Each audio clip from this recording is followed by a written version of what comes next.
આજે એલઆઈસીના કર્મચારીઓની દેશભરમાં હડતાલ છે, ત્યારે એલઆઈસીમાં 40,000 કર્મચારીઓની ઘટને લઈને હડતાલ છે। એલઆઈસીના વર્ગ 3 અને 4ના કર્મચારીઓ હડતાલમાં જોડાયા છે। 29 કાયદાઓમાંથી માત્ર 4 જ કાયદા અમલમાં રહ્યા તેનો વિરોધ છે। 4 કાયદાઓ આવતા કાયમી નોકરી જતી રહેશેનો આરોપ છે। આ તરફ કોન્ટ્રાક્ટ એજન્સીઓ પર કામ નિર્ભર પર જશેનો આરોપ લગાયો તો એલઆઈસી ઓફિસ ખાતે ભારે સૂત્રોચ્ચાર સાથે વિરોધ થઈ રહ્યો છે।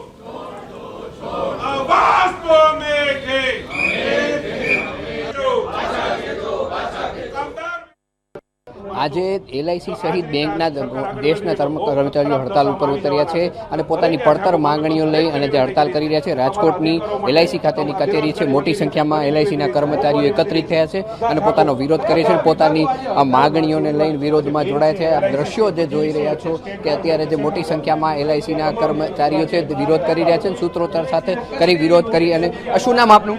Harshad Popat, general secretary, western zone insurance employ. અમારી મુખ્ય માગણીઓ છે કે જે દેશના કામદાર કાયદાઓ છે 29 હતા, જેનાથી કામદારો મજૂરો જે પ્રોટેક્ટેડ હતા એને 4 કાયદાઓમાં પરિવર્તિત કરી દેવામાં આવ્યા છે। આ કાયદાઓથી કામદારોને હવે જીવવું દુષ્કર થઈ જશે, કારણ કે પહેલાં કામના કલાકો ફિક્સ હતા, લીવના બેનિફિટ હતા, એ ઉપરાંત ઘણા બધા બેનિફિટ અમને આપવામાં આવ્યા હતા। એ બધા અત્યારે ઘણા વર્ષોની લડત પછી અમે આ બધા મુદ્દાઓ અમે લઈ આવ્યા હતા। કામદાર જે કાનૂનો છે હવે 4 કાયદાઓમાં પરિવર્તિત થતાં કામદારોનું જીવન દુષ્કર બની જશે, સામાજિક ન્યાય આખી સિદ્ધાંત વિખાઈ જશે। જે અમને અધિકારો બાબા સાહેબ આંબેડકરે અમને જે અધિકારો આપણે આપવામાં આવ્યા હતા એ બધા આજે ખતમ કરવાની સરકાર વાતો કરી રહી છે। અમારી એલઆઈસીમાં રિક્રુટમેન્ટની પણ અમારી ડિમાન્ડ છે। એલઆઈસીના શેર જે વેચવાની વાતો સરકાર કરી રહી છે। આજે એલઆઈસી શું નથી કર્યું આ દેશની સરકાર માટે?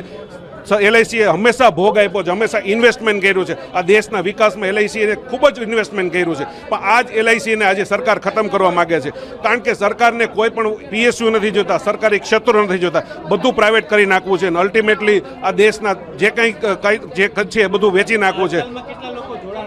આજે એલઆઈસીના 45,000 આખા દેશમાં કર્મચારીઓ જોડાયેલા છે। મૂળ માગણીઓ દેશના જે કાયદાઓ છે 4 કાયદાઓ, એ 4 કાયદાઓને ખતમ કરવા જોઈએ। 29 જે કાયદાઓ છે પાછા આપવા જોઈએ। અમારી એલઆઈસીમાં ઘણા વર્ષોથી રિક્રુટમેન્ટની અમારી ડિમાન્ડ છે, તાત્કાલિક રિક્રુટમેન્ટ અમારી મળી જવી જોઈએ અમને, અને અમારા જે ઇન્ટરનલ મુદ્દાઓ છે એ બધા મુદ્દાઓનું સોલ્યુશન લાવવું જોઈએ। અને સરકારને અમે વિનંતી કરીએ છીએ કે એલઆઈસીને જે ખતમ કરવાનું જે કાર્ય કરી રહ્યા છો, શેર વેચવાની વાત કરો છો કે ડિસઇન્વેસ્ટમેન્ટ કરવાનું, એ બધું રોકાઈ જવું જોઈએ। કામની કલાકો ઘટવાની વાત છે, શું છે? કામની ઘટ વધશે, પેલા 8 કલાક કામ કરવું ફરજિયાત હતું, હવે 12 કલાક કામ કરવું પડશે। એટલે કામદારોને હવે પરિવાર સાથે જીવી નહીં શકે, એને ખાલી ફક્ત કામ કરવાનું જ રહેશે, એ ઘરના નહીં રહેશે કે ઘાટનો રહેશે। અમે એવું માનીએ છીએ। તમારી માંગણી નહીં સંતોષે તો આગળ કેવા કાર્યક્રમ? ઉગ્ર કાર્યક્રમ અમારો ટોપ લીડરશીપ અમારી નક્કી થશે, મિટિંગો નક્કી થશે। બધા ટ્રેડ યુનિયનો દેશના ભેગા થઈ ગયા છે, કિસાન સંઘો ભેગા થઈ ગયા છે, અને બધા ભેગા મળીને જે નક્કી કરવામાં આવશે એ તમામ સાથે મળી અને ઉગ્ર લડતો અમે કરીશું। પણ હવે જાગવું જ પડશે, જો આ નહીં જાગીએ તો બધા ખતમ થઈ જશું। તમારી માંગણી નહીં સંતોષે આગામી દિવસોમાં કેવા કાર્યક્રમ? અમે રેલીઓ કાઢવાના છીએ, ધરણાઓ કરવાના છે। આજે પણ અહીંથી અમે હોસ્પિટલ ચોકમાં જશું, બેંક, એલઆઈસી, બીજીવીસીએલ બધા અમે ત્યાં ધરણા કરવાના છીએ। 11 થી 12નો ધરણાનો પ્રોગ્રામ અત્યારે છે જ।